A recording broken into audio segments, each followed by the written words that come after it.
내 인연 하늘이 무섭지도 않으냐. 당장 나와서 오라를 받거라.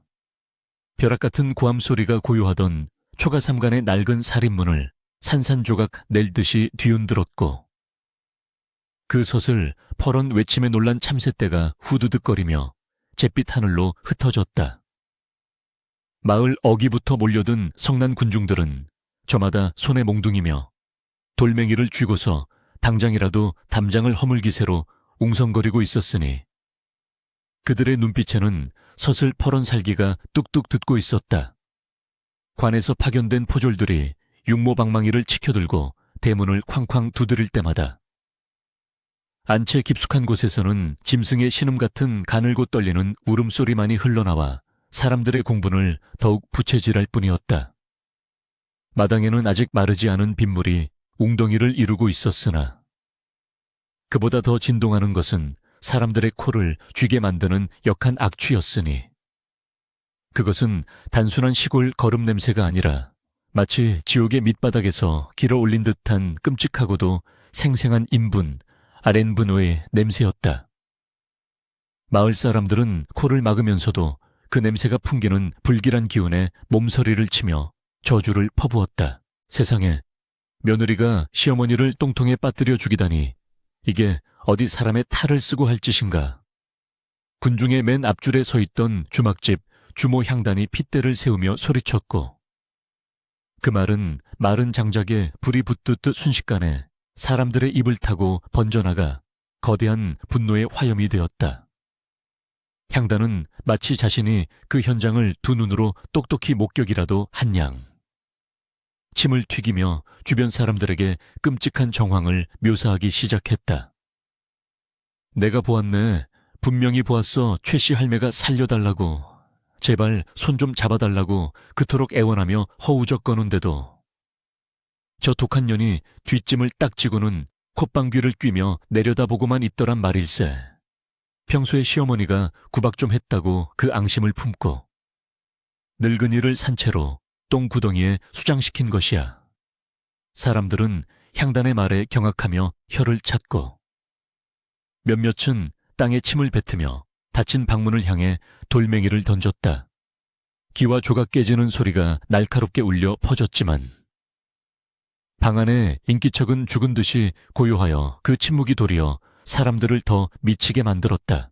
방 안구석. 어둠이 짙게 깔린 곳에서 며느리 월이는 사시나무 떨듯 온몸을 떨며 웅크리고 있었는데 그녀의 몰골은 차마 눈뜨고 볼 수 없을 만큼 처참하기 그지없었다. 머리카락은 산발이 되어 얼굴을 뒤덮었고 저고리와 치맛자락은 온통 누런 오물범벅이 되어 형체를 알아볼 수 없었으며 살감마다 배어든 지독한 냄새는 아무리 문질러도 지워지지 않을 것만 같았다. 월이는 터져나오는 오열을 억누르기 위해 입술을 깨물었지만 공포와 수치심으로 인해 눈물은 하염없이 뺨을 타고 흘러내려 오물 묻은 옷자락을 적셨다.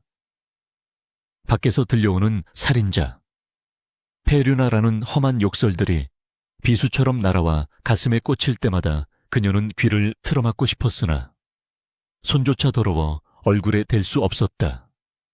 그녀는 억울함을 호소하고 싶었지만 지금 문을 열고 나갔다가는 저 성난 사람들에게 밟혀 죽거나 아니면 쏟아지는 오물 세례를 받을 것이 뻔했기에 숨조차 크게 쉬지 못하고 있었다. 도대체 어디서부터 잘못된 것일까? 오늘 아침까지만 해도 그저 비가 조금 많이 오는 궂은 날일 뿐이었는데 순식간에 자신의 운명이 나락으로 떨어진 현실을 도무지 받아들일 수가 없었다. 포졸들이 더 이상 참지 못하고 여봐라 문을 부수어라 라고 명령을 내리자 건장한 장정 두어 명이 달려들어 낡은 살인문을 거칠게 걷어찼고 우지끈 하는 소리와 함께 문짝이 힘없이 떨어져 나갔다. 들이닥친 포졸들은 신발도 신지 못한 채 마루로 뛰어올라 방문을 벌컥 열어젖혔는데 그 순간 방 안에서 훅 끼쳐나오는 지독한 냄새에 흠칫 놀라 뒷걸음질을 칠 뻔했다. 그러나 곧이어 포졸들은 코를 감싸준 채 방구석에 웅크리고 있는 월이를 발견하고는 짐승을 다루듯 거칠게 끄집어내었다. 이런 천하의 못된 년 관에 가서 내 죄를 낱낱이 고하거라. 포졸의 호통과 함께 월이는 마당으로 내동댕이 쳐졌고 흙탕물 바닥에 처박힌 그녀의 모습은 그야말로 처량하기 짝이 없었다. 그녀가 고개를 들어 사람들을 바라보려 했을 때 쏟아지는 것은 동정심이 아닌 멸시와 증오가 담긴 시선들 뿐이었다. 하늘에서는 다시금 굵은 빗방울이 떨어지기 시작해 그녀의 몸에 묻은 오물을 씻어내리려 했으나 사람들의 마음속에 박힌 오해의 얼룩은 빗물로도 씻겨나갈 것 같지 않았다. 이 소동의 발단은 불과 반시각, 1시간 전으로 거슬러 올라가는데 마을에서 가장 입이 싸고 눈치가 빠르기로 소문난 향단이 우연히 월인의 집담장 너머를 기웃거린 것이 화근이었다. 본래 이 마을은 10가구가 차에 되지 않는 작은 산골 마을이라 숟가락 개수까지 훤히 아는 처지였고 특히나 최씨 할머니의 유별난 며느리 시집살이는 동네방네 소문난 얘깃거리였다. 그날도 향단은 비오는 날 심심풀이로 남의 집 구경이나 할까 하여 마실을 나왔다가 월인의 뒷간 쪽에서 들려오는 기괴한 비명소리를 들었던 것이다. 의학 사람 살려 며느라 며느라 하는 다급한 최씨의 비명과 뒤이어 어머니 어머니 하며 울부짖는 월이의 목소리가 빗소리에 섞여 들려오자 향단은 호기심이 발동하여 까치발을 들고 흙담 너머를 훔쳐보았다. 하지만 비가 억수같이 쏟아지는 바람에 시야가 흐릿하여 뒷간의 상황을 정확히 볼 수는 없었고 단지 월이가 뒷간 입구에 서서 허리를 숙인 채 무언가를 쳐다보고 있는 뒷모습만 어렴풋이 보였을 뿐이었다. 그리고 잠시 후 풍덩하는 묵직한 소리와 함께 최 씨의 비명이 뚝 끊기자 향단은 제멋대로 상상의 나라에를 펼치기 시작했다. 아이고, 저 며느리가 기어코 시어머니를 밀어버렸구나 하는 끔찍한 착각이 뇌리를 스치자 그녀는 뒤도 돌아보지 않고 관하로 달려가 신고를 했던 것이다. 끌려가는 월이의 뒤로 마을 사람들은 계속해서 욕설을 퍼부으며 따라붙었고 개 중에는 썩은 달걀이나 진흙덩어리를 던지는 이들도 있었다. 월이는 포승줄에 묶인 채 비틀거리며 걸으면서도 머릿속은 하얗게 비어버려 아무런 생각도 할 수가 없었다. 오직 한 가지. 뒷간의 그 끔찍했던 순간. 미끄덩거리는 감촉과 숨을 턱 막히게 하던 냄새. 그리고 자신의 손을 놓치고 어둠 속으로 빨려 들어가던 시어머니의 절망적인 눈빛만이 악몽처럼 되살아나 그녀를 괴롭혔다. 그녀는 소리쳐 해명하고 싶었다. 아닙니다. 제가 그런 것이 아닙니다. 저는 구하려고 했습니다. 라고 목청껏 외치고 싶었지만 목구멍에 걸린 쇠덩이 같은 공포가 말을 가로막아 그저 어흑 어흑 하는 짐승 같은 울음소리만 토해낼 뿐이었다. 관하로 향하는 길은 멀고도 험했으며 진흙탕 길은 그녀의 발목을 잡고 놓아주려 하지 않았으니 이는 마치 앞으로 그녀에게 닥칠 가혹한 시련을 예고하는 듯했다. 관하의 뜰에 도착했을 때 사또는 이미 대청마루에 위엄있게 앉아 죄인을 기다리고 있었고 좌우로 늘어선 이방과 형방의 표정은 엄숙하다 못해 살벌하기까지 했다. 죄인 월이는 듣거라. 네가 시어머니를 뒷간에 빠뜨려 죽게 만들었다는 것이 사실이냐. 사또의 추상 같은 호통이 떨어지자 마당에 꿇어 앉은 월이는 고개를 바닥에 쳐박고 부들부들 떨기만 했다. 그녀의 몸에서 풍기는 지독한 악취 때문에 관아의 관리들조차 코를 막고 인상을 찌푸렸지만 사또는 눈 하나 깜짝하지 않고 그녀를 노려보았다. 마을 사람들은 담장 너머로 고개를 내밀고 이 재판을 구경하며 저 악독한 며느리가 어떤 처벌을 받을지 기대와 흥분이 섞인 눈빛으로 지켜보았다. 그러나 그 누구도 알지 못했다. 지금 이 순간 월이가 걱정하는 것은 자신의 목숨이나 안위가 아니라 생사가 불분명한 채 뒷간에 남겨져 있을지도 모르는, 혹은 이미 수습되어 어디론가 옮겨졌을 시어머니 최 씨의 아니라는 사실을 말이다. 그녀는 자신이 살인 누명을 썼다는 억울함보다 시어머니를 지키지 못했다는 자책감에 더 깊이 짓눌리고 있었다. 사또는 묵묵부답인 월이의 태도를 긍정의 의미로 받아들였는지 형방에게 눈짓을 하며 형틀을 준비하라 명했다. 천륜을 어긴 죄는 하늘이 용서치 않는 법, 내 죄를 네가 알렸다. 사또의 말이 떨어지자마자 형리들이 곤장을 들고 다가왔고 월이는 공포에 질려 비명조차 지르지 못한 채 눈을 질끈 감았다. 바로 그때였다. 관아 밖에서 웅성거리는 소리가 다시 한번 들려오더니 누군가 다급하게 멈추시오, 멈추시오 하며 소리치며 들어오는 것이 아닌가. 사람들의 시선이 일제히 입구로 향하자 그곳에는 믿을 수 없는 광경이 펼쳐지고 있었다. 멍석에 둘둘 말려 거적을 뒤집어 쓴 채 지게에 실려 들어오는 누군가가 있었는데 그 거적 틈 사이로 월이 못지않은, 아니 월이보다 더 지독한 악취가 풍겨 나오고 있었다. 사람들은 웅성거리며 길을 터주었고 지게꾼이 마당 한가운데에 짐을 내려놓자 거적 안에서 꼬물거리는 움직임이 포착되었다. 모두가 숨을 죽이고 지켜보는 가운데 오물범벅이 된 손 하나가 쑥 나와 거적을 걷어치웠고 그 안에서 모습을 드러낸 사람은 다름 아닌 죽은 줄로만 알았던 시어머니 최 씨였다. 최 씨의 등장은 좌중을 충격에 도가니로 몰아넣기에 충분했다. 죽었다던 사람이 살아서 그것도 똥독이 잔뜩 오른 얼굴로 눈을 부라리며 나타났으니 귀신을 본 듯 놀라는 사람도 부지기수였다. 최 씨는 힘겹게 몸을 일으키려다 미끄러운 오물 때문에 다시 털썩 주저앉았지만 그 입만큼은 살아있어 쩌렁쩌렁한 목소리로 외쳤다. 어떤 놈이 내 며느리를 잡아갔느냐, 내 며느리 내놔라. 이놈들아, 그녀의 일갈은 관아를 뒤흔들었고 사또조차 당황하여 입을 다물지 못했다.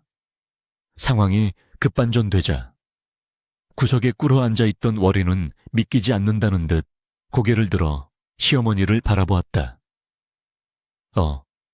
어머니.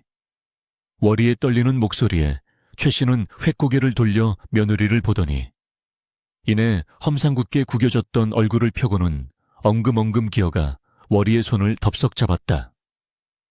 그 두 손이 맞닿는 순간 끈적하고 더러운 오물들이 서로 엉겨 붙었으나 그 장면은 기이하게도 그 어떤 깨끗한 손길보다 애절하고 뜨겁게 느껴졌다. 하지만 이야기는 여기서 끝이 아니었다. 사람들은 최 씨가 살아 돌아왔다는 사실에 안도하기는커녕 오히려 저 노인네가 똥통에 빠져서 정신이 나갔나 보군. 며느리가 무서워서 헛소리를 하는 게야 라며 수근거리기 시작했다. 특히 향단은 자신의 증언이 거짓이 될까 두려워 앞으로 나서며 소리쳤다. 사또나리 속지 마십시오. 저 노망난 할망구가 며느리 협박에 못 이겨 거짓말을 하는 것입니다. 제가 분명히 보았습니다. 향단의 표독스러운 외침의 분위기는 다시 험악해졌고 사또 역시 혼란스러운 표정으로 최 씨와 월이를 번갈아 보았다. 최 씨는 기가 막히다는 듯 헛웃음을 터뜨리더니 자신의 몸에 묻은 똥덩어리를 떼어 향단 쪽으로 휙 집어던지며 고래고래 소리를 질렀다. 이 주둥이만 산 요망한 년, 네가 뒷간 밑에 들어가서 구경이라도 했느냐. 내가 겪은 일은 내가 제일 잘한다. 내 며느리가 나를 죽이려 한 게 아니라 나와 함께 죽을 뻔했단 말이다. 비로소 사또는 사태를 진정시키기 위해 관솔부를 밝히라 명하고 정식으로 신문을 시작하려 했다. 그러나 빗줄기는 더욱 거세져 관아의 마당을 진흙탕으로 만들었고 냄새는 비에 젖어 더욱 무겁게 바닥으로 깔렸다. 월이는 시어머니의 손을 꼭 잡은 채 여전히 두려움 가득한 눈으로 주변을 살폈다. 그녀는 알고 있었다. 이 오해를 풀기 위해서는 그 지옥 같았던 뒷간에서의 사투, 차마 입에 담기도 부끄럽고 민망한 그 적나라한 진실을 만천에 고백해야만 한다는 것을. 하지만 양반집 교수도 아니오. 배운 것 없는 시골 안악인 그녀가 남녀 유별이 엄격하고 체면을 중시하는 이 사회에서 시어머니와 며느리가 똥통 속에서 뒤엉켜버린 사투를 어떻게 설명할 수 있을까? 그것은 죽음보다 더한 수치를 감내해야 하는 일일지도 몰랐다. 과연 그녀는 입을 열 수 있을 것인가? 관아의 마당이 아수라장이 되기 불과 몇 시간 전, 최씨네 초가집에는 무겁고 습한 침묵만이 감돌고 있었으니 이는 마치 폭풍우가 몰아치기 전에 고요함과도 같았다. 사실 며느리 월이에게 시집살이란 매일이 살얼음판을 걷는 것과 다를 바 없는 고난의 연속이었다. 마을 사람들은 최씨를 일컬어 호랑이 할매라 불렀으나 월이에게 시어머니는 호랑이보다 더 무섭고 피할 수 없는 산신령 같은 존재였다. 심리 밖에서도 들린다는 쩌렁쩌렁한 목소리, 먼지 한 톨도 용납하지 않는 칼날 같은 눈매, 그리고 무엇보다 며느리의 일거수일투족을 감시하며 쏟아내는 잔소리는 월이의 뼈와 살을 깎아내는 듯했다. 시집 온 지 3년이 지났건만 월이는 단 한 번도 다리를 펴고 편히 잠든 적이 없었고, 밥을 먹다가도 시어머니의 헛기침 소리 한 번에 숟가락을 떨어뜨릴 만큼 주눅이 들어 있었다. 그녀의 손은 거친 무명천처럼 닳아버렸고, 고운 얼굴에는 근심의 그림자가 짙게 드리워져 꽃다운 나이 20의 새댁이라고는 믿기지 않을 만큼 쇠잔해져 있었다. 그날은 아침부터 하늘이 뚫린 듯 장대비가 쏟아져 내리는 날이었다. 처마 밑으로 떨어지는 빗물은 하염없이 흘러 마당을 온통 진흙탕으로 만들어 놓았고, 눅눅한 습기는 방 안 깊숙이 파고들어 뼈마디를 시리게 했다. 월이는 새벽같이 일어나 아궁이에 불을 지피고 쇠죽을 끓였으나 젖은 장작은 매운 영이만 내뿜으며 타오르지 않아 애를 먹었다. 콜록거리며 눈물을 훔치고 있을 때 안방 문이 드르륵 열리며 최 씨의 날카로운 목소리가 비수처럼 날아왔다. 아이고, 이 미련한 거사 아궁이 귀신을 잡으려고 작정을 했느냐. 연기가 방구석까지 들어와 내가 숨을 쉴 수가 없다. 도대체 내년은 할 줄 아는 게 무엇이냐. 최 씨의 호통에 월이는 잿가루가 묻은 얼굴을 들지도 못한 채 죄송합니다. 어머니, 나무가 젖어서 그만. 이라며 말끝을 흐렸지만 돌아오는 것은 혀를 차는 소리와 쾅 하고 닫히는 문소리뿐이었다. 월이는 서러움이 북받쳐 올랐지만 행여나 울음소리가 새어나갈까봐 입술을 꽉 깨물며 부직갱이만 힘주어 잡았다. 비는 그칠 기미를 보이지 않고 더욱 거세게 퍼부어 마치 하늘이 이 집안의 불화를 슬퍼하며 통곡하는 듯 했다. 점심상을 차려낼 즈음에는 천둥 번개까지 요란하게 쳐대어 사위가 어둑어둑해졌다. 월이는 정성껏 끓인 된장찌개와 보리밥을 소반에 받쳐들고 안방으로 들어갔다. 최 씨는 아랫목에 앉아 담뱃대를 물고 있었는데 며느리가 들어오자 눈을 흘기며 밥상을 훑어보았다. 비 오는 날에 부침개 한 장 부쳐올 생각은 못하고, 또 이 시커먼 보리밥 덩어리냐 내년이 서방님 없는 집구석이라고 나를 아주 괄시하는구나. 최 씨의 타박은 끝이 없었으나 숟가락을 드는 손놀림은 빨랐다. 사실 최 씨 역시 속이 편한 것은 아니었다. 며칠 전부터 아랫배가 살살 아프고 소화가 되지 않아 속이 더부룩하던 채 비 오는 날 특유의 으슬으슬한 한기까지 겹쳐 컨디션이 최악이었던 것이다. 하지만 며느리 앞에서 약한 모습을 보이기 싫은 묘한 자존심 때문에 그녀는 아픈 내색을 하는 대신 더욱 표독스럽게 굴며 자신의 고통을 감추려 했다. 문제는 밥을 다 먹고 난 직후에 발생했다. 숭늉 그릇을 비우고 트림을 하려던 최 씨의 표정이 갑자기 일그러지기 시작했다. 뱃속에서 천둥 소리보다 더 요란한 쿠르르릉 소리가 울리더니 마치 뱃속에 창자가 꼬이는 듯 단 극심한 복통이 밀려온 것이다. 그것은 단순한 배탈이 아니었다. 며칠간 묵직하게 쌓여있던 체증과 찬 기운이 만나 뱃속에서 폭발을 일으키는 듯한 급박하고도 저항할 수 없는 신호였다. 최 씨의 얼굴은 순식간에 샛노랗게 질렸고 이마에는 식은땀이 송글송글 맺혔다. 어머니 어디 편찮으십니까? 밥상을 물려 나가려던 월이가 시어머니의 심상치 않은 기색을 눈치채고 조심스럽게 물었으나 최 씨는 대답할 여력조차 없었다. 괄약근을 조이는 것만으로도 온 정신을 집중해야 했기에 그녀는 며느리의 물음을 무시하고 엉덩이를 들썩이며 다급하게 일어섰다. 비켜라. 썩 비키지 못할까. 최 씨는 엉거주춤한 자세로 방문을 박차고 나갔다. 툇마루에 나서자마자 들이치는 찬 비바람이 그녀의 뺨을 때렸지만 지금 날씨 따위를 가릴 처지가 아니었다. 그녀의 목표는 오직 하나. 뒤뜰 감나무 옆에 자리 잡은 낡은 뒷간이었다. 하지만 야속하게도 그 뒷간까지 가는 길은 험난하기 짝이 없었다.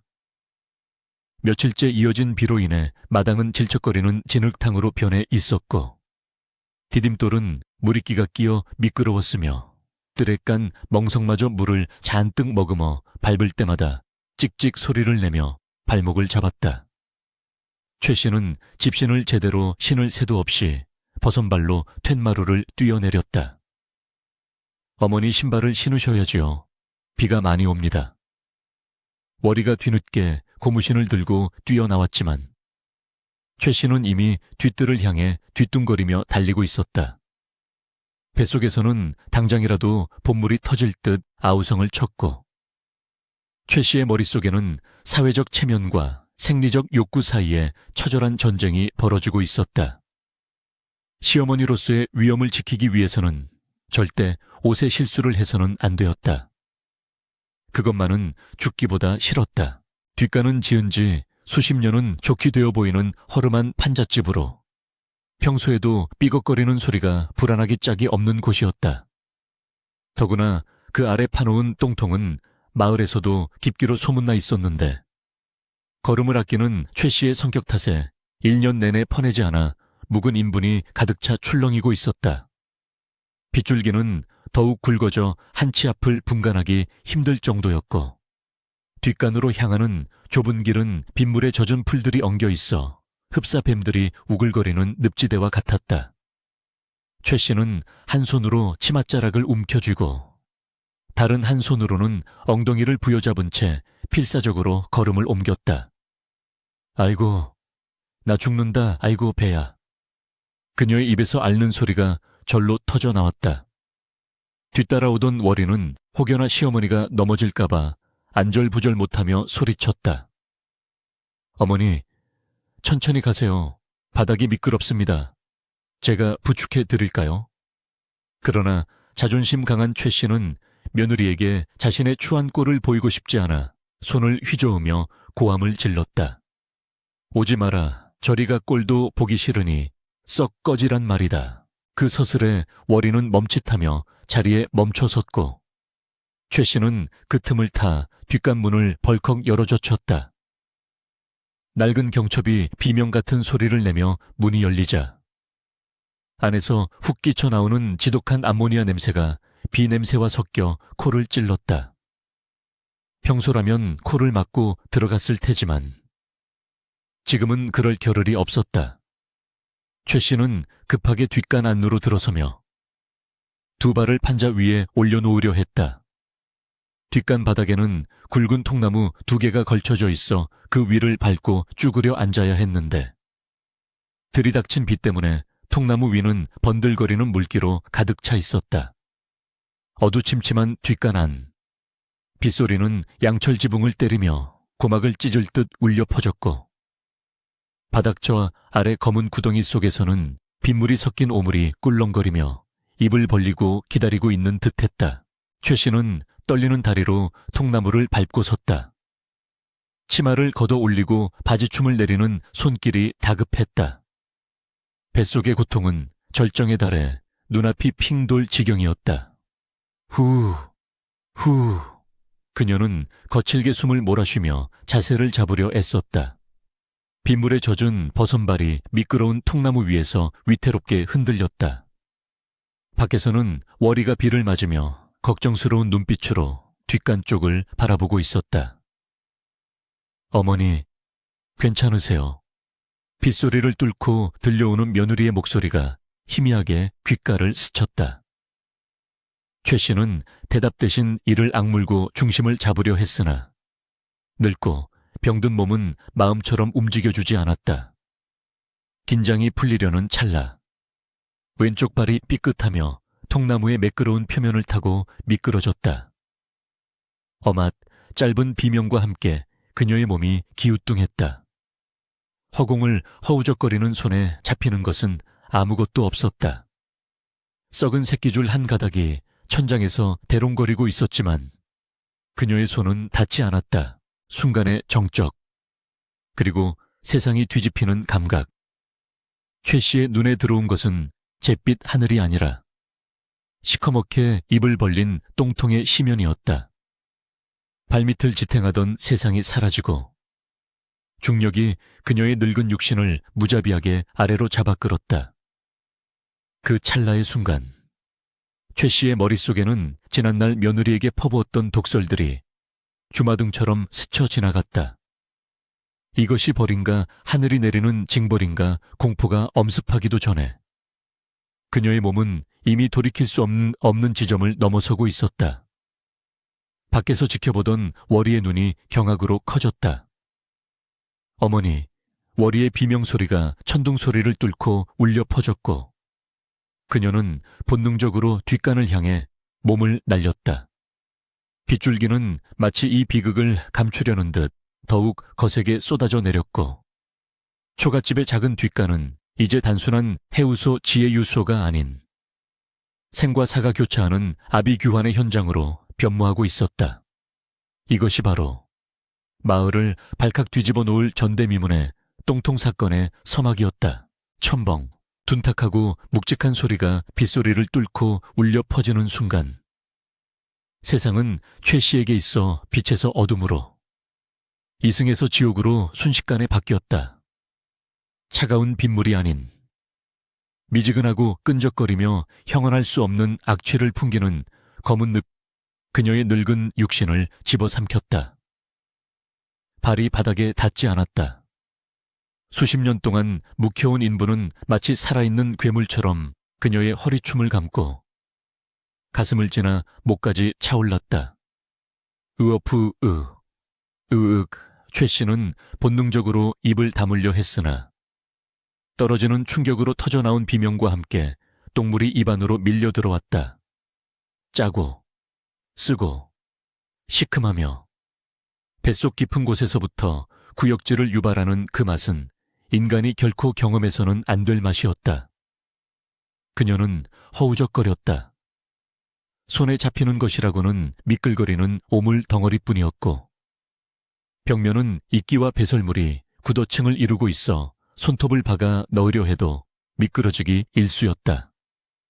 공포, 그것은 단순한 두려움이 아니라 가장 더럽고 추한 곳에서 생을 마감할지도 모른다는 원초적인 공포였다. 어머니, 그때 저 위쪽 아득히 먼 빛이 들어오는 사각형의 구멍에서 며느리 월이의 절규가 들려왔다. 최 씨에게 그 목소리는 구원의 동아줄과도 같았다.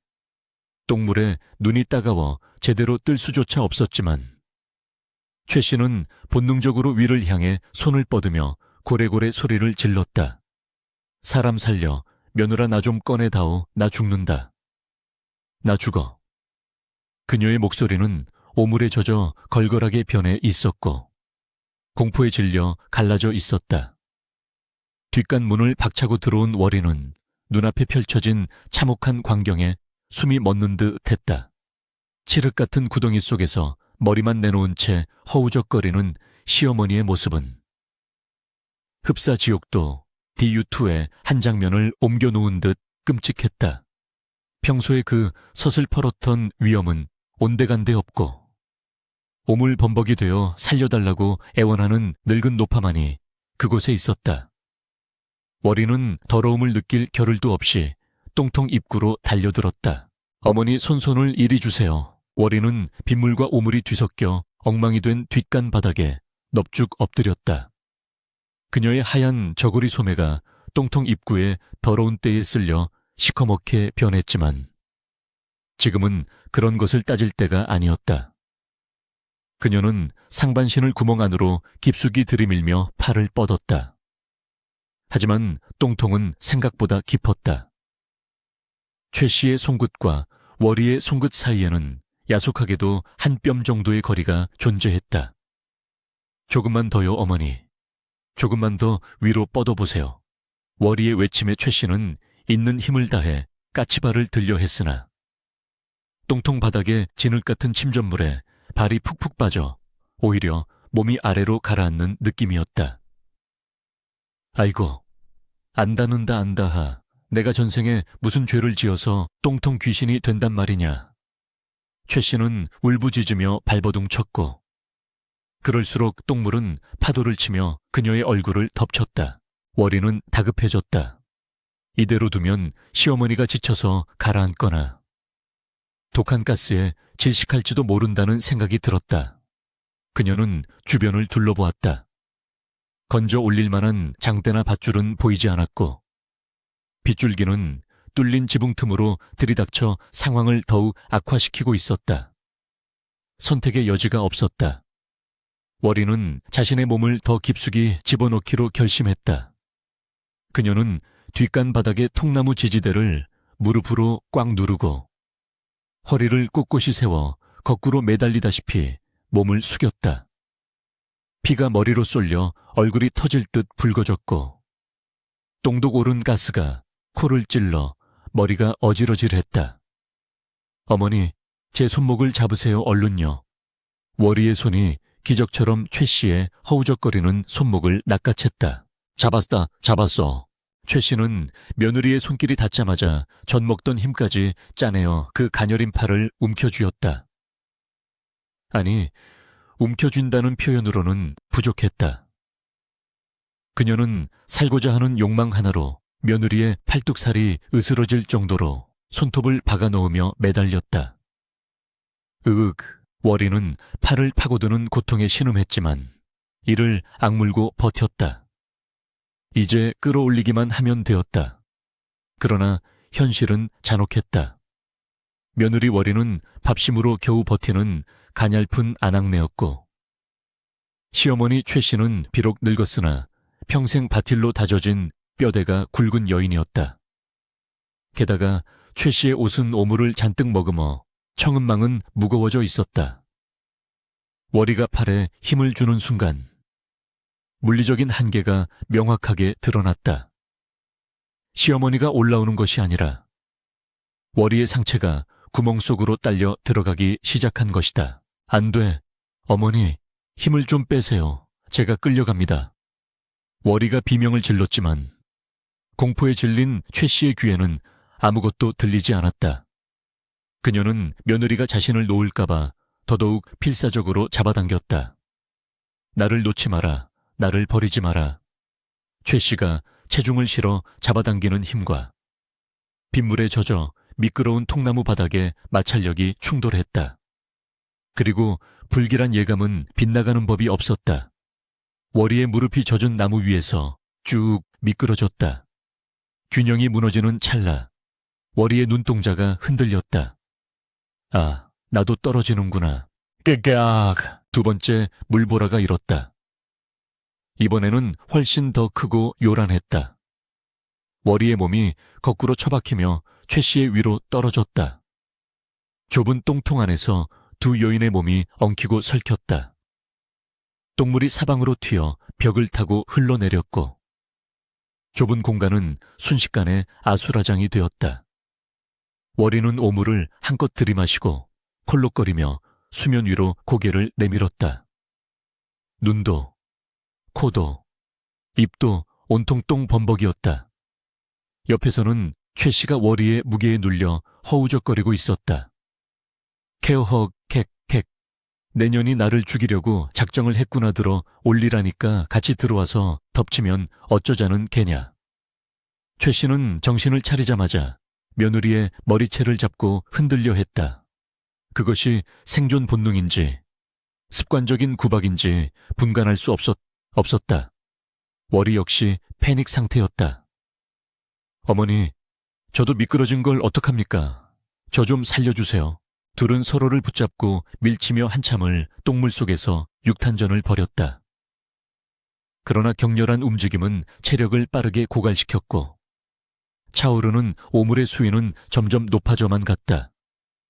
빗물까지 섞여 묽어진 인부는 출렁거리며 턱 밑까지 위협해왔다. 정신없이 허우적대던 워리가 발에 닿는 무언가를 느꼈다. 바닥이었다. 다행히 똥통의 가장자리는 가운데보다 얕아서 까치발을 하면 코와 입은 내놓을 수 있었다. 워리는 본능적으로 최 씨의 허리를 감싸 안아 자신 쪽으로 끌어당겼다. 어머니 가만히 계세요. 이쪽이 조금 얕습니다. 더 움직이면 둘 다 죽어요. 워리의 단호한 외침에 미친 듯이 발버둥치던 최 씨가 동작을 멈추었다. 두 여자는 서로를 부둥켜 안은 채 거친 숨을 몰아쉬었다. 좁고 어두운 똥통 안. 정막이 찾아왔다. 들리는 것은 타닥타닥 떨어지는 빗소리와 두 여인의 거친 호흡소리, 그리고 꿀렁거리는 오물 소리뿐이었다. 지독한 악취가 코를 마비시켰지만 이상하게도 시간이 지날수록 그 냄새는 익숙해져 갔다. 최 씨는 며느리의 어깨에 얼굴을 묻은 채 부들부들 떨고 있었다. 평생 며느리를 하대하고 무시했던 그녀였지만 지금 이 순간, 이 칠흑 같은 절망 속에서 그녀가 의지할 수 있는 유일한 존재는 바로 이 며느리뿐이었다. 그녀의 늙고 쭈글쭈글한 손이 며느리의 젖은 저고리를 꽉 움켜쥐었다. 워리 역시 시어머니의 천을 느끼며 공포를 달래고 있었다. 평소 같았으면 호랑이 같은 시어머니와 이렇게 밀착해 있다는 것만으로도 기절할 노릇이었겠지만 지금은 이 온기가 생명줄처럼 느껴졌다. 그때 최 씨가 힘없는 목소리로 중얼거렸다. 아가, 내가 여기서 죽으려나 보다. 다리에 쥐가 나서 더는 서 있을 수가 없구나. 차가운 똥물에 하반신이 잠겨있다 보니 노인의 약한 관절이 비명을 지르기 시작한 것이다. 최 씨의 몸이 점점 아래로 처지기 시작했다. 워리는 깜짝 놀라 시어머니를 추어 올렸다. 안 됩니다. 어머니 정신 차리세요. 여기서 잠기면 끝장이에요. 하지만 최 씨의 눈은 이미 풀려가고 있었다. 똥독이 오른 것인지 충격 때문인지 그녀는 삶의 의지를 놓고 있었다. 이대로라면 시어머니는 오물 속으로 가라앉아 질식할 것이 뻔했다. 워리의 머릿속이 빠르게 회전했다. 어떻게 해야 할까? 소리를 질러도 빗소리에 묻혀 밖으로 나가지 않는다. 누군가 올 때까지 버텨야 한다. 하지만 시어머니는 한계다. 워리는 입술을 깨물었다. 그리고 결단을 내렸다. 그녀는 똥물 속에서 자세를 낮추어 기마 자세를 취했다. 오물이 입술까지 찰랑거렸지만 꾹 참았다. 어머니, 제 어깨를 밟고 올라서세요. 최 씨가 멍한 눈으로 며느리를 내려다보았다. 뭐라, 네가 미쳤구나. 감히 시애미가 며느리를 밟고. 지금 예의 따질 때입니까? 제가 받쳐드릴 테니 제 어깨를 딛고 조금이라도 위로 올라가 숨을 쉬세요. 살아야 할 것 아닙니까? 워리는 소리를 버럭 질렀다. 시집오고 나서 처음으로 시어머니에게 지르는 고함이었다. 그 기세에 눌린 최 씨는 엉겁결에 워리의 어깨에 손을 짚었다. 미안하다. 내가 정말 미안하다. 최 씨는 울먹이며 워리의 어깨를 딛고 몸을 일으켰다. 워리는 물속에서 숨을 참으며 뼈가 으스러지는 듯한 무게를 견뎌냈다. 시어머니의 냄새나는 버선발이 자신의 어깨를 짓눌렀지만 월이는 비틀거리지 않으려 벽을 짚고 안간힘을 썼다. 최 씨는 며느리의 희생 덕분에 상반신을 똥물 위로 완전히 드러낼 수 있었다. 신선한 공기 비록 뒷간의 공기였지만 똥통 안보다는 나았다가 폐부로 들어오자 최 씨의 정신이 조금 돌아왔다. 그녀는 발밑에서 부들부들 떨고 있는 며느리의 정수리를 내려다보았다. 오물로 뒤덮인 며느리의 작은 머리통. 평소에 쥐어받고 싶을 만큼 미웠던 그 머리통이 지금은 세상 무엇보다 귀하고 안쓰럽게 보였다. 아가, 무겁지 많이 무겁지. 최 씨의 목소리에 물기가 어렸다. 물속에 잠긴 월이는 대답할 수 없어 고개만 저었다. 괜찮습니다. 견딜 만합니다. 그 침묵의 대화 속에서 고부간의 묵은 갈등이 똥물과 함께 녹아내리고 있었다. 가장 더러운 곳에서 피어난 가장 숭고한 희생. 그것은 역설적이게도 아름다웠다. 하지만 그들의 시련은 아직 끝나지 않았다. 밖에서 인기척이 들리기 시작한 것이다. 바로 향단이었다. 그녀는 의학 사람 살려 하는 초반의 비명만 듣고 달려왔다가 지금은 조용해진 뒷간을 보며 끔찍한 상상을 키우고 있었다. 똥통 안에 두 사람은 숨을 죽이고 구조를 기다리고 있었지만 그 침묵이 오히려 밖의 사람들에게는 죽음으로 해석되고 있었다. 이것이야말로 운명의 얄궂은 장난이었다. 월이와 최 씨는 똥통 안에서 서로를 의지하며 다가올 더 큰 폭풍우를 짐작조차 하지 못한 채 구조의 손길만을 기다리고 있었다. 관아의 마당은 순식간에 기묘한 침묵에 휩싸였다. 빗줄기는 여전히 거세게 쏟아지고 있었지만 사람들의 시선은 온통 멍석 위에서 씩씩대며 앉아있는 최 씨 노파에게 꽂혀 있었다. 그녀의 등장은 마치 지옥에서 귀환한 악귀의 모습과도 같았으나 그 입에서 터져 나오는 호통은 살아있는 사람의 생기 그 자체였다. 사도는 믿을 수 없다는 듯 눈을 가늘게 뜨고 물었다. 그러니까 내 말은 며느리가 너를 밀친 것이 아니라 너를 구하려다 함께 빠졌다는 말이냐. 사또의 목소리에는 의심의 기색이 역력했다. 그도 그럴 것이 평소 최 씨가 며느리를 얼마나 구박했는지 관아까지 소문이 자자했기 때문이었다. 혹여 며느리가 무서워 거짓말을 하는 것은 아닐까 하는 의구심이 좌중을 지배했다. 이때 눈치 없는 향단이 다시 한번 끼어들었다.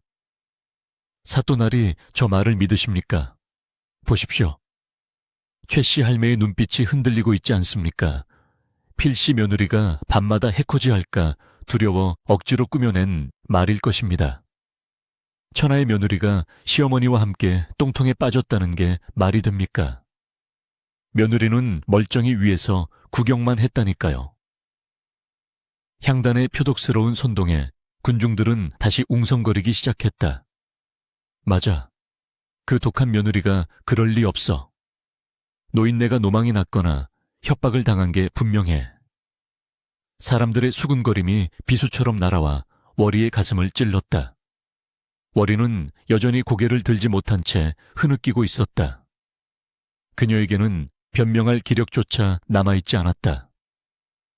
그저 이 끔찍한 악몽이 빨리 끝나기만을 바랄 뿐이었다. 그 순간 최 씨가 자리를 박차고 일어났다.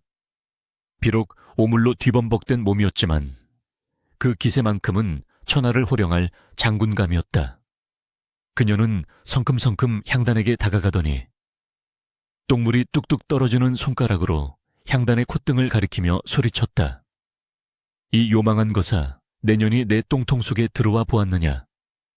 네가 그 캄캄하고 냄새나는 구덩이 속에서 숨이라도 한번 쉬어보았느냐? 어디서 함부로 주둥아리를 놀려?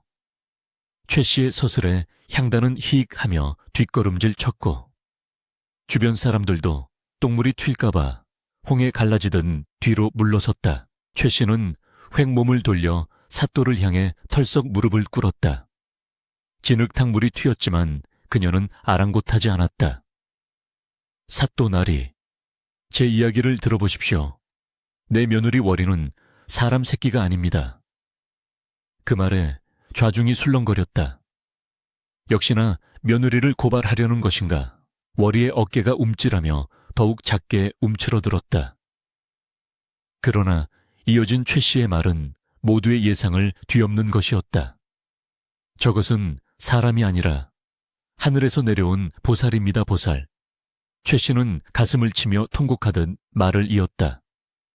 그 깊고 더러운 똥통 속에서 내가 힘이 빠져 죽어가고 있을 때 저 아이가 무엇을 했는지 아십니까? 자기가 살겠다고 발버둥 친 것이 아니라 똥물을 머리끝까지 뒤집어 쓴 채 물속에 잠겨 이 못난 시애미에게 자기 어깨를 밟고 올라서라 했습니다. 관아하는 찬물을 끼얹은 듯 조용해졌다. 빗소리만이 정적을 메우고 있었다. 최 씨는 울먹이며 자신의 발을 들어 보였다. 집시는 벗겨주고 버선은 시커멓게 썩은 물에 젖어 있었지만 사람들은 그 너머의 진실을 보고 있었다.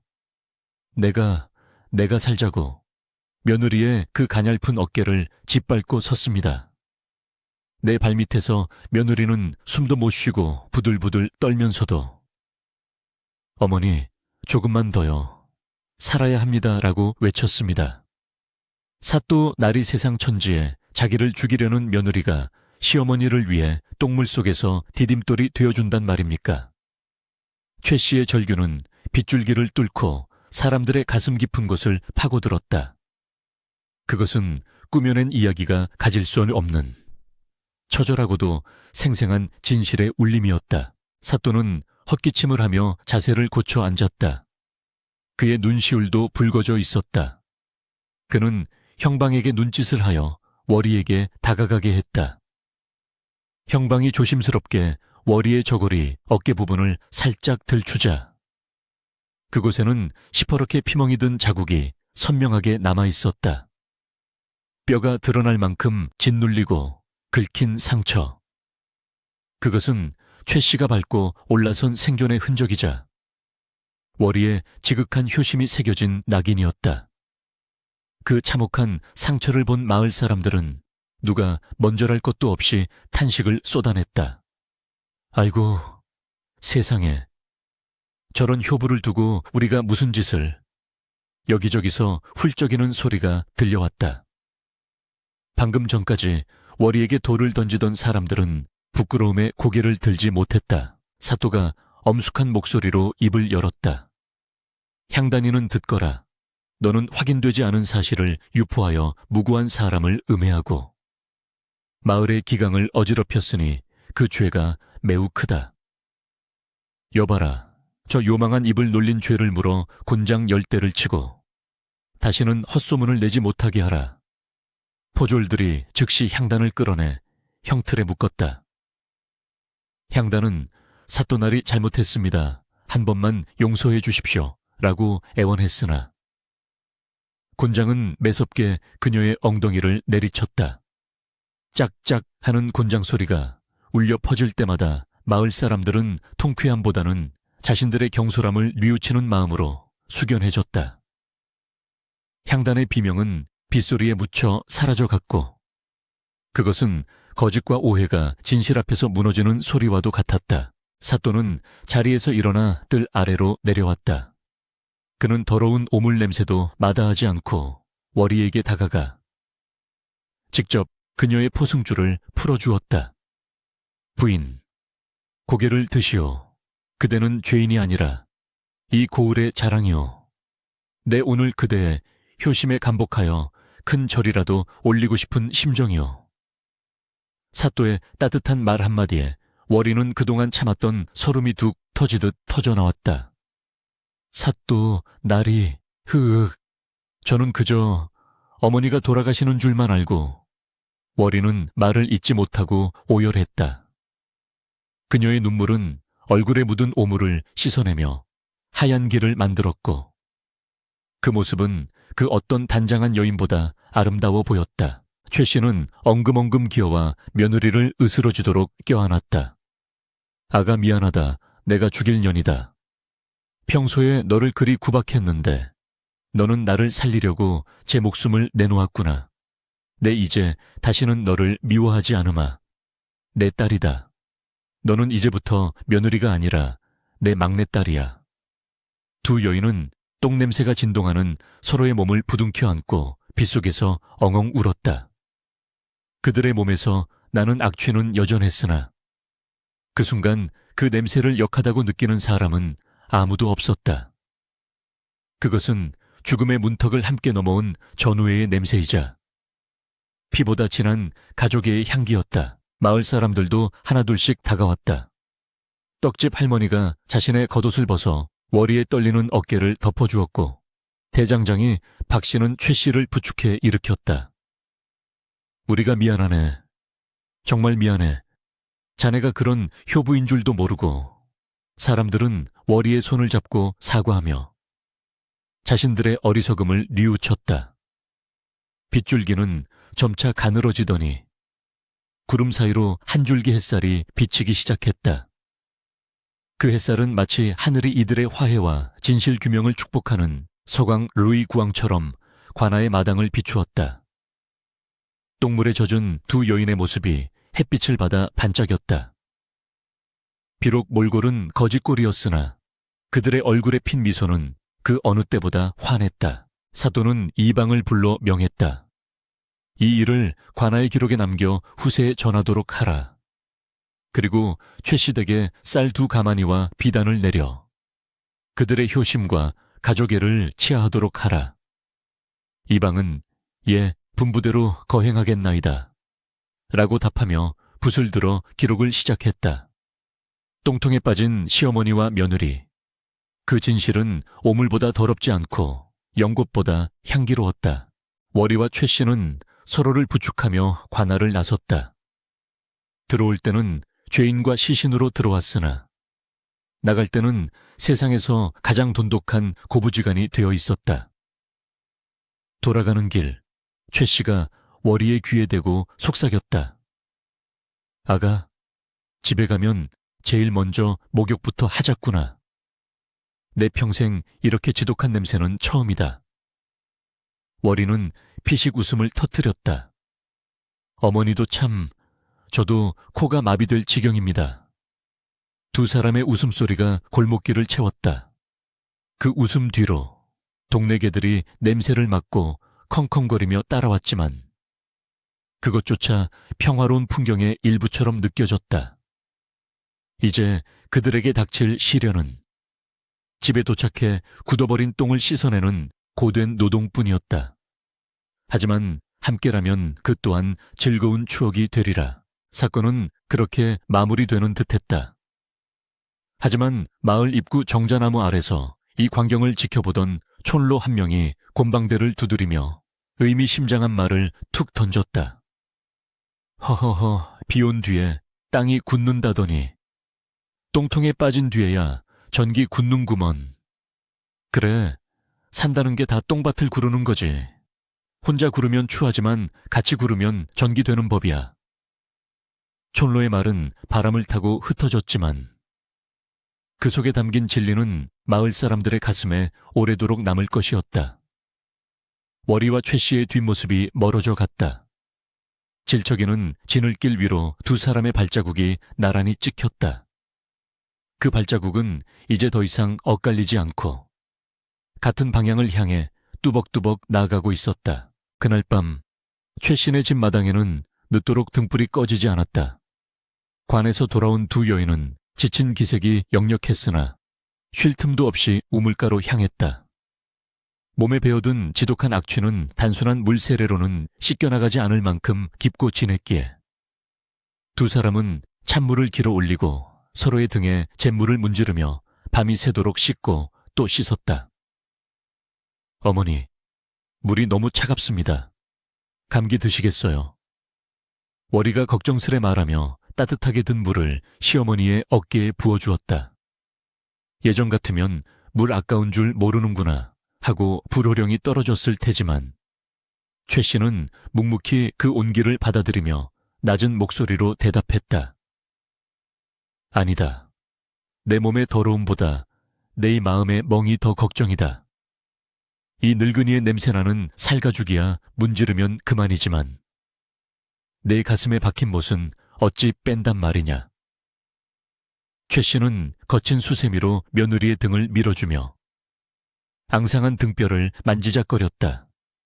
그 손길은 투박했으나 그 어느 때보다 조심스럽고 애틋하여 워리는 솟구치는 눈물을 참느라 입술을 깨물어야 했다. 우물가에 흐르는 물은 검은 오물을 씻어내려 하수구로 흘려보냈지만 그 물과 함께 두 사람 사이에 높게 쌓여있던 불신과 미움의 벽도 허물어져 내려가고 있었다. 사건이 있은 지 사흘이 지났음에도 마을에는 여전히 그날의 똥통 사건이 화제였다. 하지만 그 내용은 판이하게 달라져 있었다. 처음에는 폐륜과 엽기적인 사고로 입에 오르내리던 이야기가 이제는 눈물 없이는 들을 수 없는 효심 깊은 전설로 탈바꿈해 있었다. 그 며느리가 글쎄 시어머니를 살리려고 똥물을 마셔가며 받침대가 되었다지 뭔가. 최 씨 할매도 대단혀. 며느리 다칠까봐 그 와중에도 조심했다더만. 사람들은 모이기만 하면 워리의 효성을 칭송하기 바빴고 개 중에는 자신들의 불효를 반성하며 부모님 댁을 찾아가는 이들도 생겨났다. 최신의 집 아픈 위로와 격려를 전하러 온 이웃들의 발길이 끊이지 않았는데 그들이 가져온 계란이며 떡, 과일들이 마루에 수북이 쌓일 정도였다. 워리는 부끄러워서 얼굴을 붉혔으나 최 씨는 마치 개선 장군이라도 된 양 어깨를 으스대며 손님들을 맞이했다. 그렇고 말고 내 며느리가 보통 며느린가. 하늘이 내린 보배지 자네들도 며느리 타박하지 말게. 위급할 때 내 목숨 구해줄 사람은 자식놈도 아니고 며느리뿐일세. 최 씨의 걸걸한 목소리에는 며느리에 대한 자부심이 가득 차 있었다. 변화는 집안 풍경도 완전히 바꾸어 놓았다. 예전에는 숨소리조차 크게 낼 수 없었던 살벌한 아침 식사 시간이 이제는 웃음꽃 피는 대화의 장으로 변했다. 아가, 이것 좀 먹어보거라. 네가 좋아하는 호박잎 쌈이다. 최 씨는 자신의 밥그릇에 있는 맛있는 반찬을 집어 며느리의 숟가락 위에 올려주기 바빴다. 워리는 어머니도 많이 드세요. 제가 더 가져오겠습니다. 하며 살갑게 대답했다. 시집살이 3년 만에 처음으로 밥알이 모래알이 아닌 꿀맛으로 느껴지는 순간들이었다. 최 씨는 이제 더 이상 워리에게 힘든 바티를 시키지 않았다. 똥독 오른 몸이 낫지도 않았는데 무슨 바티르냐. 넌 그냥 안방에서 바느질이나 하고 쉬어라. 밭은 내가 매마. 이렇게 말하며 호미를 들고 나가는 시어머니의 뒷모습을 보며 워리는 가슴 한구석이 몽글몽글해짐을 느꼈다. 그것은 단순한 고마움을 넘어선 진정한 가족으로서의 사랑이었다. 비 온 뒤에 땅이 굳는다는 옛말은 그저 스쳐 지나가는 속담이 아니라 그들의 삶을 관통하는 진리였다. 물론 모든 것이 순탄하기만 한 것은 아니었다. 똥통에 빠졌던 트라우마는 쉽게 사라지지 않아. 두 사람은 한동안 뒷간 근처에는 얼씬도 하지 못했다. 볼 일이 급해지면 서로의 손을 꼭 잡고 들판으로 나가거나 요강을 사용하여 해결하곤 했다. 그러던 어느 날 최 씨가 결단을 내린 듯 며느리를 불렀다. 아가, 우리가 언제까지고 뒷간을 무서워할 수는 없지 않느냐. 똥이 무서워서 피한다더냐. 더러워서 피한다지. 하지만 우리는 더러운 꼴도 다 봤으니 무서울 게 없다. 이참에 저 썩어빠진 뒷간을 확 뜯어고치자. 최 씨는 장롱 깊숙이 숨겨두었던 쌈짓돈을 꺼내어 목수들을 불렀다. 그리고 며칠 뒤 뒷뜰에는 튼튼한 소나무로 지은 번듯한 새 뒷간이 들어섰다. 바닥에는 미끄러지지 않도록 거적을 깔고 손잡이까지 만들어 안전을 기했다. 마을 사람들은 그 뒷간을 구경하며 효자 뒷간, 해우소가 아니라 해원소 지혜 왼소 원한을 푸는 곳 일세하며 농담을 던졌고 최 씨와 월이도 그 농담에 맞장구치며 호탕하게 웃어넘길 수 있게 되었다. 시간이 흘러 가을이 깊어지고 타지에 돈 벌러 나갔던 남편 귀남이가 돌아왔다. 그는 마을 입구에서부터 아내와 어머니에 대한 소문을 듣고 반신반의하며 집으로 들어섰는데 눈앞에 펼쳐진 광경에 입을 다물지 못했다. 마루에 나란히 앉아 다듬이질을 하는 고부의 모습이 마치 친정어머니와 딸처럼 정다워 보였기 때문이었다. 어머니 월이야, 내가 왔다. 귀남이의 목소리에 두 여인이 동시에 고개를 들었다. 서방님 오셨습니까? 아이고, 내 새끼 왔느냐. 두 여인은 버선발로 뛰어내려와 귀남이를 맞이했다. 귀남이는 아내의 얼굴에 핀 화색과 어머니의 온화해진 눈빛을 번갈아 보며 어리둥절해 했다. 도대체 내가 없는 동안 무슨 일이 있었던 게요? 어머니가 호랑이 발톱을 깎으신 게요? 귀남이의 농담에 최 씨는 며느리의 어깨를 감싸 안으며 껄껄 웃었다. 이 녀석아, 발톱만 깎았겠느냐. 똥통에 빠져서 묵은 때를 싹 벗겨냈다. 이제 우리 집안에 며느리 구박은 없다. 내 처는 내가 업고 다녀도 모자랄 귀한 사람이다. 그날 저녁 최 씨네 집에서는 조촐한 잔치가 열렸다. 귀남이가 사온 고기로 국을 끓이고 월이가 부친 고소한 녹두빈대떡 냄새가 담장을 넘어 퍼져나갔다. 이웃에 사는 향단이도 쭈뼛거리며 막걸리 한 병을 들고 찾아왔다. 곤장을 맞은 뒤로 기가 많이 죽은 향단은 최 씨 눈치를 살피며 기어들어가는 목소리로 사과했다. 형님, 지난번엔 제가 정말 죽을 죄를 졌습니다요. 입이 10개라도 할 말이 없습니다. 최 씨는 잠시 눈을 부라리는 듯 하더니 이내 막걸리를 받아들며 호탕하게 말했다. 흥자네 주둥이가 방정 맞은 거야 하루 이틀인가. 그래도 자네 덕분에 관아 구경도 하고 우리 며느리 효심도 세상에 알렸으니 전화위복이라 쳐줌세. 자, 앉아서 전이나 한 점 하게. 최 씨의 너른 아량에 향단은 감동하여 눈물을 글썽였고 좌중은 다시금 웃음바다가 되었다. 월이는 시어머니의 술잔을 채워드리며 그 주름진 손등 위에 자신의 손을 살며시 얹었다. 거칠고 투박한 두 손이 맞닿은 그곳에 더 이상 차가운 긴장감은 존재하지 않았다. 밤이 깊어가고 보름달이 휘영청 밝게 떠올라 초가집 지붕을 은은하게 비추었다. 배부르게 먹고 웃고 떠들던 이웃들이 모두 돌아가고 집안에는 다시 평온한 고요가 찾아왔다. 안방 아랫목에 누운 최 씨는 옆에 누운 며느리의 숨소리를 들으며 천장을 바라보았다. 지난날의 모진 시집살이와 똥통 속에서의 아비 규환이 주마등처럼 스쳐 지나갔다. 만약 그때 그 사고가 없었다면 자신은 여전히 며느리를 미워하고 의심하며 외로운 노년을 보냈을 것이고 며느리는 가슴에 한을 품고 살았을 터였다. 생각해보면 그 더럽고 냄새나는 똥통은 하늘이 이 어리석은 인간들을 깨우치기 위해 마련한 가혹하지만 가장 확실한 수행처가 아니었을까. 최 씨는 슬며시 손을 뻗어 잠든 며느리의 손을 잡았다. 월이는 잠결에도 그 손을 뿌리치지 않고 꼭 맞잡아 주었다. 따뜻했다. 그 온기는 똥통 속에서 느꼈던 그 절박한 온기이자 이제는 평생을 함께할 동반자의 온기였다. 세상사 겉으로 보이는 것이 다가 아님을.